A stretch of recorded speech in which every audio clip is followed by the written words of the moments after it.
জলবায়ু পরিবর্তনের প্রভাবে দারিদ্র্য হ্রাসের বৈশ্বিক অগ্রগতি মারাত্মকভাবে বাধাগ্রস্ত হতে পারে।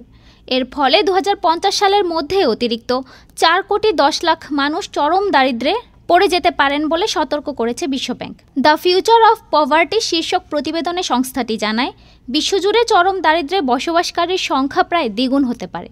বিশেষ করে দক্ষিণ এশিয়া, সাব সাহারান আফ্রিকা ও লাতিন আমেরিকা এই তিন অঞ্চল সবচেয়ে বেশি ঝুঁকিতে রয়েছে।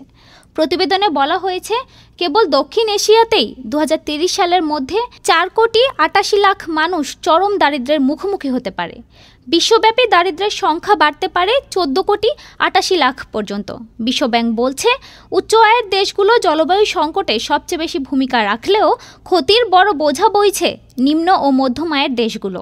তাই উন্নত দেশগুলোর উচিত প্রযুক্তি অর্থায়ন ও দক্ষতা উন্নয়নের মাধ্যমে ক্ষতিগ্রস্ত দেশগুলোর পাশে দাঁড়ানো।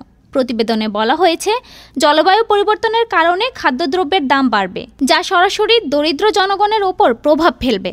কারণ উন্নয়নশীল দেশগুলোর বেশিরভাগ পরিবার আয়ের বড় অংশ ব্যয় করে খাদ্যে।